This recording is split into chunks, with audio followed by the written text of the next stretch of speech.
2.5. This is my favorite one.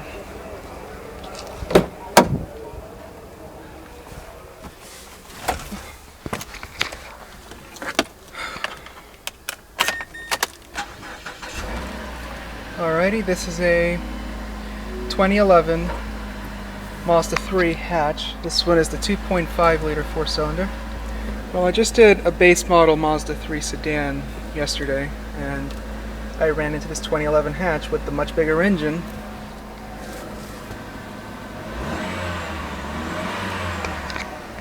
And this one's pretty much more loaded. Let's get around it and critique the interior. Just like in the sedan, this entire section of the dashboard is all soft to the touch, and it hardens right back up over the instrument cluster. Here's your hazards, clock adjustments, here's the radio and dash 6 disc, and it also has satellite radio. Here's the climate control, power outlet. This one has a 5-speed auto with manual shift mode. And you have your dual cup holders. Here's the e-brake. There's the center console. Has an auxiliary and power outlet in there.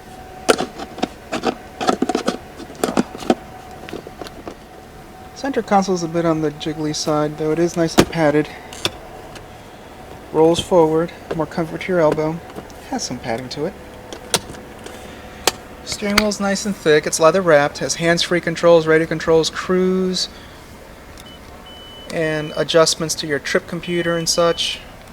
You would see that information on the little LCD up here, which in the more equipped models you would find a nav screen there, and like mentioned before in other videos on YouTube, it is quite small and quite pointless. I mean, it's just so tiny you really can't see much, so it's not really a big deal if you get the versions with the nav system. And you can see the average fuel economy, 23 miles a gallon with a 2.5 4-cylinder. That is quite disappointing for an engine like this. I guess that's why they bring that so-called Skyactiv system, which is just a Ford Focus engine, just the regular 2.0 liter direct injected Ford engine. And Mazda just wants to call it Skyactiv as if it was their own, and they just detune it. It actually has less horsepower too.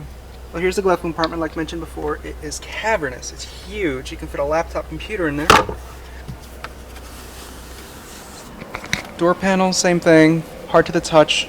Has some cloth right on the sides, slightly padded. Armrest is padded. Window lock, power windows, power mirrors, and door locks. I hate that rough edge in the door pocket. Yeah, you can even hear your finger rubbing on it. That's actually quite nasty. Vehicle stability control, panel dim. You can see how the brightness of the instrument cluster fluctuates. And you have your trip computer button right there. Let's open the hood. And we're going to check out the back seats.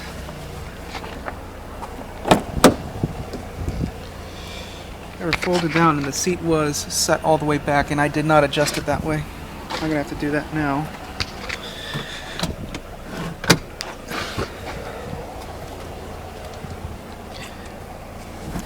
Shit.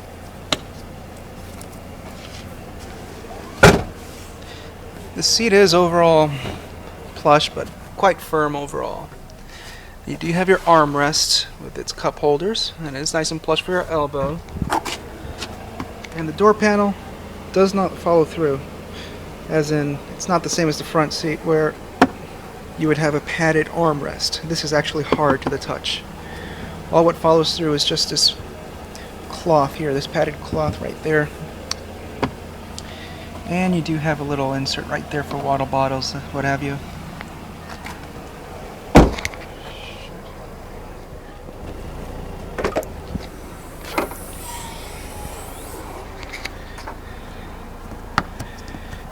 You have jack storage there.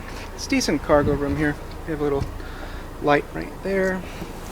There's your spare tire and the cargo cover. Really, this is the closest thing as you can get to the Focus hatch. It's not a bad little car, it's just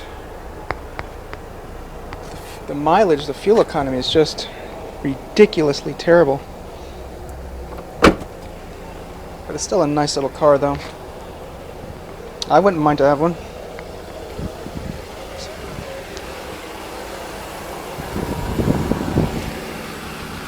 Let me see, I don't think this one has HIDs.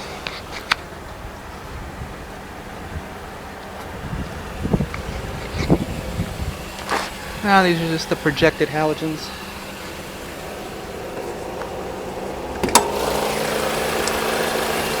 That does not go there. I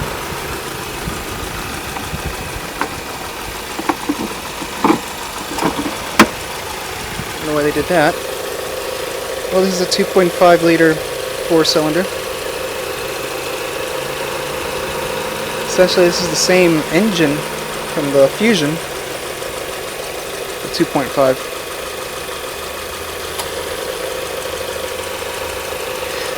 Look at the oil recommended. 0.20.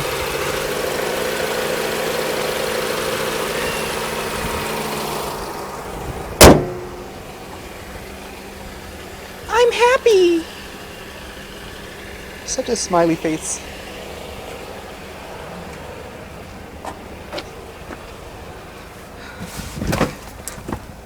Not really a fan of that smiley face, but at least you have a car that looks happy. Let me pull this one forward because I do intend on doing an exhaust shot on this one. It has a dual exhaust, so it has to sound at least a bit better than that sedan I did. Let's give this one a good rev.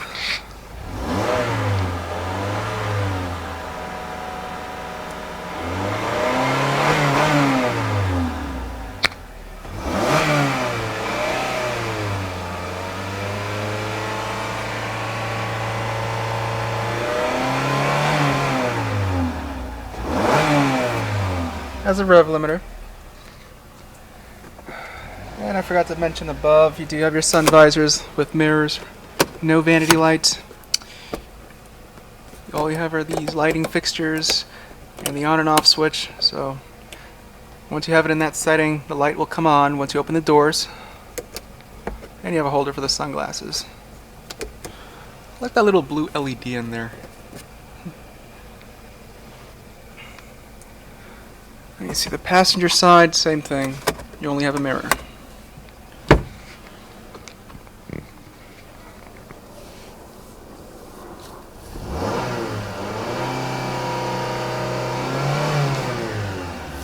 Let's do an exhaust shot of this one.